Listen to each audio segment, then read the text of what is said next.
Hello and welcome to the Lofty Entrepreneur Podcast. I am Tanisha Coffee, aka the Lofty Entrepreneur. Thanks for joining me. As always, we are providing the best tools, tips, and advice, as well as inspiration for aspiring, new, and veteran entrepreneurs out there. So if you haven't already done so, click now to subscribe so you don't miss a thing. Now, today's show is part of a special series I'm doing with some of my fellow best-selling co-authors of the book, The Fearless Entrepreneurs, Fear Less, Be More. Now, today I'm chatting with Shanna Moore, a veteran entrepreneur of 10 plus years who has learned the power of diversifying her income stream. So you guys listen up. If you've only got one thing going on, it's going to be really important to think about that. We'll touch on that in a little bit. But first, thank you, Shanna, for joining me today. How are you? I'm so great. Thank you so much for having me. It's great to see you. Good to see you again. So how awesome was that? So we're 2 days from when the book was released. Within 3 hours, the book hit the Amazon's top bestseller list. And then by the end of the day, we hit number one. How amazing is that? Number one. Yeah. Oh, number one. That is it was awesome. So amazing. Yes. Oh my gosh. I don't know about you, but coming into this year, being part of a book project, let alone, hitting a bestseller list, let alone being number one on the bestsellers list, not for one day, not just hitting it number one, but staying on there for a second day. I didn't check today, so I don't know if we're still on there, but I mean, that's a pretty awesome kind of thing. What were your kind of expectations going into this year? Because I know that for many, 2020 was like a crazy year with everything going on, with the pandemic. So, I want to kind of know what you did as an entrepreneur, if anything, if you had to pivot or change anything up, as a veteran entrepreneur with the pandemic going on. Well, my first business is massage therapy. So obviously that was completely shut down. They were threatening to even pull licensing and certification if we were to see clients. And so it was really disheartening because some of what I do for regular clients should be considered medically necessary. And so just the fact that I was not in a medical office or in a place to do that. Now, traditionally I've been mobile, so I would go into people's homes. And then you get into the whole other perspective of, if that's someone's home and they want you there, why are you trying to, trample on their freedoms? Like we are supposed to be the land of the free and the home of the brave. So there's a whole lot of other stuff we could get into that we don't have time for today. But I'm very social. I love being with people. I love the hugs. I love, networking in person. And so I was a little even resistant at first to do like online networking to kind of, meet new people. And I love it now because it's so amazing to be able to meet people from all over the world, all over the place. You can meet some of my best friends that I haven't gotten to hug in person yet. But to have another home-based business that I was able to still do, I didn't actively push it as much as I could have. I kind of fell into a little bit of a depression. Hold on. Let me pause. Because they don't know. So I know what your home-based business is. But remember, guys, those of you who are listening and watching, I told you she has learned to diversify her income. So she had the massage therapy business, been doing it for years, phenomenal massage therapist, had her own practice going on. Then the pandemic hits and, the brakes are put on everything. But because she had diversified, she had something else that was already in the works to help her. And that has to do with the water, right? What's the name of the company again? Yeah, so Enagic is the name of the company. Some people have heard the term Kangen water. That's actually the trademark from Enagic for our water that is produced from our specific models of machines. There are different ionizers in the world, but this is really the gold standard. It's a medical grade titanium dipped in platinum. So it's really a high quality. So you're not going to have to worry about you or your family getting sick from different cheaper metals or alloys kind of leaching into the water, which is a lot of the stuff I choose to really fully educate people about because I want them to make the best decision for them and for their family. And I never want to have someone just go based off of, their first recommendation. I encourage you to do your due diligence, but also to know where the information is coming from.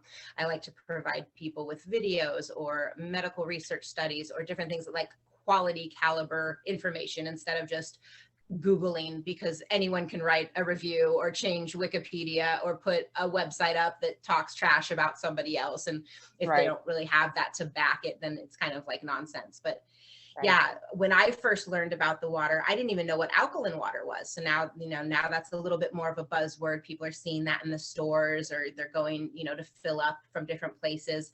But again, they're not really educated on that. You can make alkaline water by just adding baking soda to that, but that's not something that's going to be healthy for your body to ingest all day long. So a lot of what that bottled water is through that chemical process of something being added to it. So now it's no longer natural occurring minerals, it's been processed. And so that's where you get the risk of having a health problem with too much alkalinity. Right. So let's talk about how so you about 10 years where you started into entrepreneurship. That's where you were starting in the massage therapy side of things. Then somewhere along the lines, about how many years in did you start with the home-based business with the Congo water? And why? Yeah, so I was working at a street fair promoting the massage therapy in the office that I was working for. So for my boss, and I met this wonderful lady who turned out to, we became good friends. She's my first mentor. She shared this business opportunity with me. She was just walking through the booth and, saw something in me, and, that maybe I had forgotten was there a little bit longer ago, or that little spark. I wasn't completely satisfied with my job. I was commuting about 60 miles a day, hadn't had a raise in 3 years. I was kind of capped out with that company. They're still a great company, nothing wrong with that, but there was no room for growth. Right. And really, I didn't know about leveraged income or, B business or the cash flow quadrants or any of the things that I've learned from reading books and associating with wonderful people over the past 9 or 10 years. And to really just have that different perspective be taught to me, and then in turn get to turn around and teach that to my children so that they can actually benefit from this knowledge for a longer amount of time than what I get to experience it. So she caught you at a time where you were looking for something else, kind of your mind was shifting from like, okay, this 9 to 5, this working for somebody else, this isn't quite working for me. So I didn't even know I was looking for something, but she asked me a really great question. So she said, at the end of the month, after all of my travel or childcare expenses or all the things that I, was putting money out for, how much money did I have left? And I was supporting a family of 4 on a part-time income, because you can't do massage for 8 hours a day. And I was collecting government assistance. So I was on welfare. And that means that I had no money at the end of the month. Somebody was helping me along, whether it was to get the food or for the housing or for whatever, categories that was in. And so I really had to step back and take a look at that. Like, what am I doing? What opportunities do I have? There are still only so many massage sessions in a day that I can do. And how can I create another stream of income to provide for my family better? Right. And so that was what got my wheels turning. So first of all, I have to commend you for that, because there's a lot of people who would be in that particular situation. They're working, maybe not as much as they want, not earning as much as they want. There's a lot of people that are doing that today. But you had an open enough mind to say, you know what, let me add something else. I may not be able to do more of the same thing that I'm currently doing, but I can do more of something else. So, that's definitely, really commendable. And that's the mindset more people need to have. I think a lot of people think that with entrepreneurship, it's an all in or, nothing. And that's just not the case. You can have, a 9 to 5, a part-time job, and then still have a business. And, as I said, not a side hustle, but a business, because, side hustles are great, but side hustles, if you call it that, then you're going to treat it like that.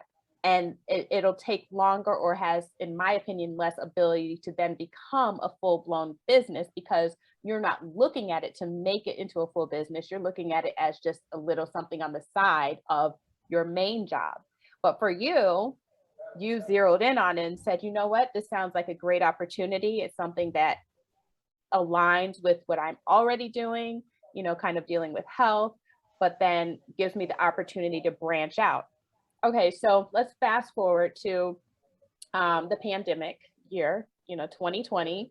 By that time, you had stepped into entrepreneurship anyway with your massage therapy, handling your own clients, doing mobile, but then you found yourself not being able to do that because of all the different sanctions that, the governments, the local and national governments were putting on you.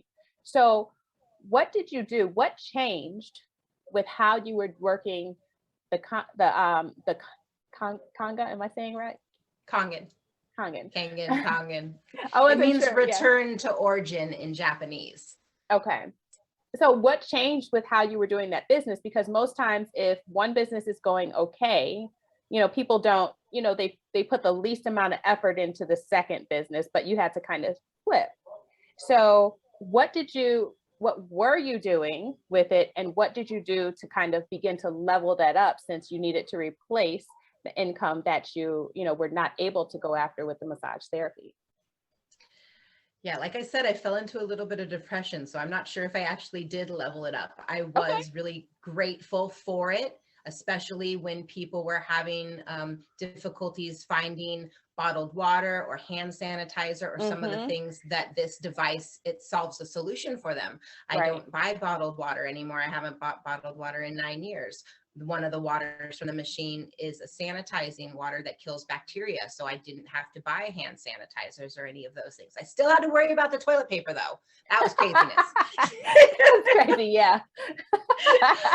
But yeah, so I was able to, help a few more people that had, come into my life. They, a lot of times people will need to get some finances together. Not all of them are looking at it as, such a powerful investment for themselves and their family. I like to show people how much money they can actually save by changing out chemical cleaners and different things around the house, and point out the fact that the units will last 30 or more years. So it's really almost like a one-time, purchase for them.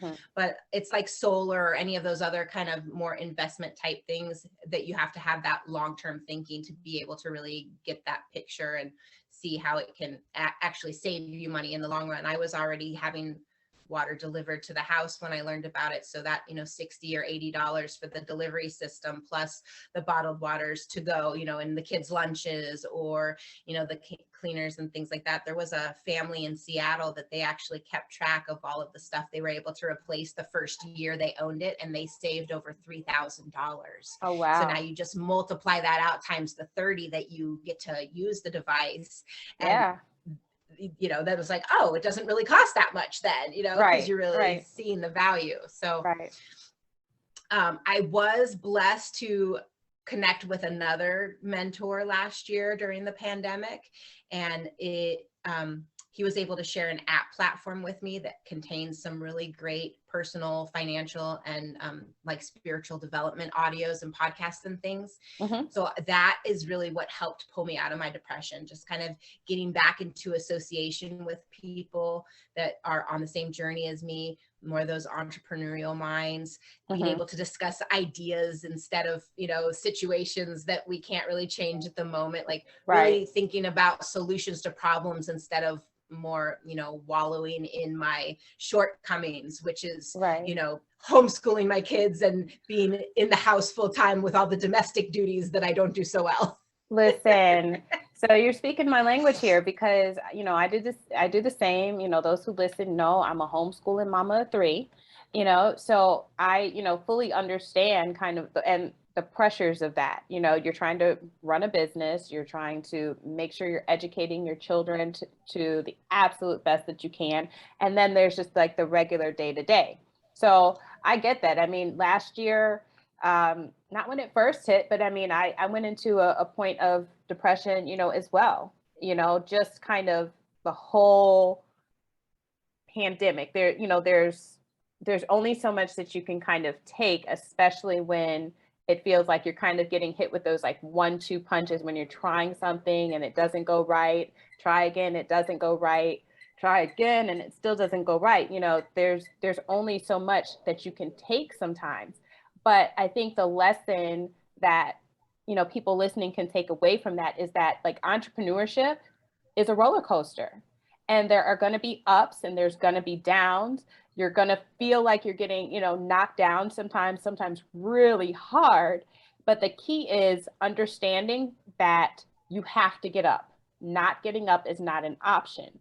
And for you, you found that solution in that mentor. That was your person who was able to kind of pull you up and kind of out of it, to try to, begin to change your mindset, because a lot of it definitely is driven by the mind. Yes, the finances and the money that you have can impact your ability to do certain things, but if your mind isn't right to be able to handle whatever is thrown at you, and to process and then to refigure things out, if your mind isn't ready to do those things, that's the first step that you have to take. So again, I think that's just a valuable lesson, for people to understand that sometimes that bounce back it takes time, you know? And so, fast forward, it's about a year later, you're still here, you're a best-selling author in a book called The Fearless Entrepreneur. So clearly, you know what I'm saying? There was, there was a bounce back, and it may not be, so like one of my quotes from the book basically is about, you define what success means and what failure means. And so, I say that to you, I say that to me, I say that to whoever's listening, because I think sometimes we don't give ourselves enough credit for the things that we've accomplished, and we're too hard on ourselves. Yes, we have to be critical so that we can push ourselves, but we also have to give ourselves grace, and for the things that we've accomplished. So obviously, you're in the book, so you are doing something right. So I want to talk about, without giving too much away, give me a little snippet about what you talk about in the book, to kind of tease the audience, so they'll want to go check your chapter out. Yeah, and I even feel a little bit like my chapter was kind of a little bit of a tease. I didn't go into a lot of details about all my stories. I have had a dream of being an author for a long time, ever since I was younger, elementary school, middle school age. Your audio just dropped out.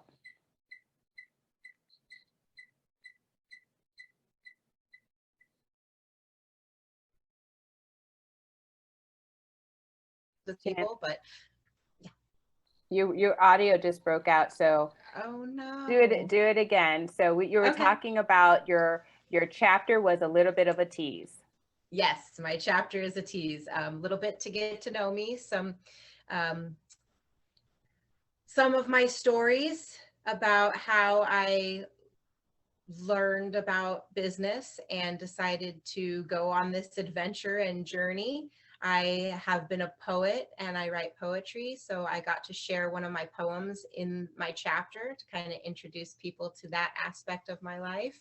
And I feel like when I'm talking to people, I really try to relate to them. So different people at different points of my life maybe are going to hear different stories about me. If I feel like something I've been through can be an encouragement to someone else, then that's going to be what I share with them. I might not have the same answer or script for everyone that I meet. And I think that's great, because I have this diversity, and there's a lot that I have. If I do sit back and give myself a little more credit than I sometimes do, there are some things that I have overcome in the past that a lot of people, like, their mouths drop open and they're like, wow, like I would have never known. I'm like, well, yeah, unless I share it, because that's not where I am now. But it's important to remember where I came from, and to maybe offer that hope or encouragement to someone else who may be in a similar situation.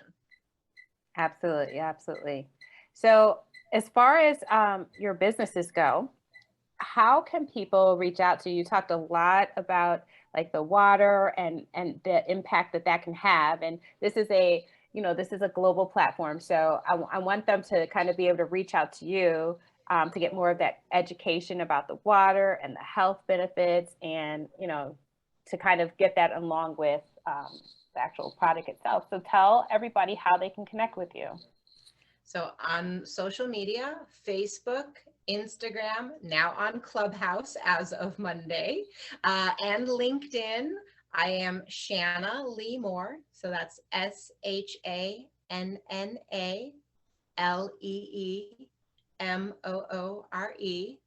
And then I do have a website that has the water information. It goes in, has a few videos. You can sign up for a free ebook if you like to read more than watch things, and you can see some of the different ways the product works.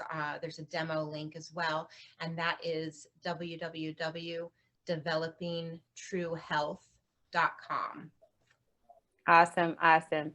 All right, guys, we are going to wrap it up for today, but I did want to let you know you can read Shanna's full story and mine too in the Fearless Entrepreneurs, Fearless, Be More. All you have to do is go to theloftyentrepreneur.com/the Fearless Entrepreneurs to grab your copy. Thanks so much for joining us again. Like and subscribe so you don't miss our next podcast. Until next time, be inspired. Bye. Thank you for having me. Bye.